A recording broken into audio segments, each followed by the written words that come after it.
Good morning, Morgan Elementary, and welcome to your first episode of Right to Read, Reading Creatively. I'm Mrs. McEldowney, and I can't wait to share with you all of the wonderful things that you can do and learn and be creative while reading. For me, creativity starts with your favorite spot, so I'm here sharing with you my favorite spot to read. It's in my living room, my favorite couch, snuggled in late at night when everybody is asleep. And I've cuddled up with a couple of books that I want to share with you. You see, reading doesn't always have to be stories. It always doesn't have to be about animals either. You see, I love to play in my garden, and it's springtime, which means I have to figure out what to plant. Do you want to help me out? I got a couple books that can help us. My first one that I want to share with you is this book. It's called The Square Foot Garden, which, Mel tells you how to figure out how many plants go in a square foot.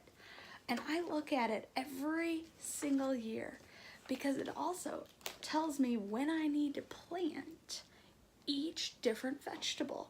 You can see if I zoom in really close, I've written notes. And I have all these graphs to help me out.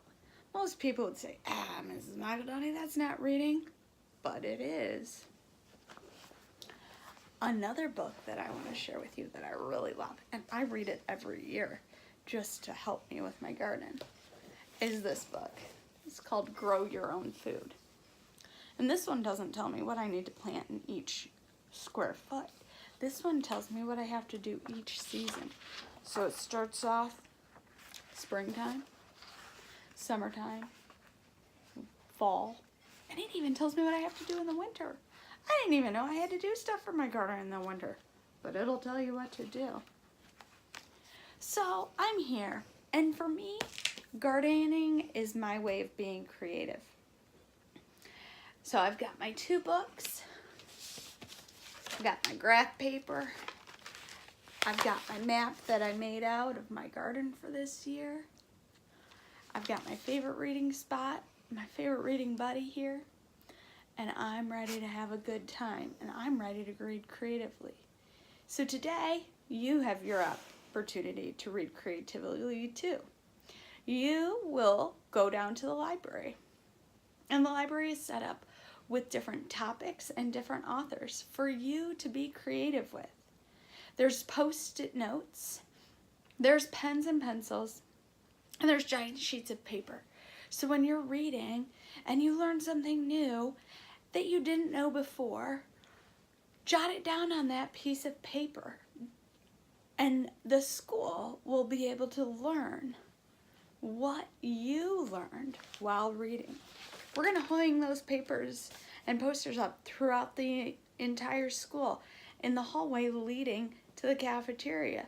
So throughout the week, when you learn something new, you can take a piece of paper and add it on to your poster. And we're going to see how much we learn in 1 week at Morgan Elementary. I'm super excited about Right to Read Week. We have the right to read at Morgan Elementary, and we have the right to be creative with what we choose to read. So, join the club, catch a new book that you've never done before, and maybe you can learn to be creative too. Bye for now.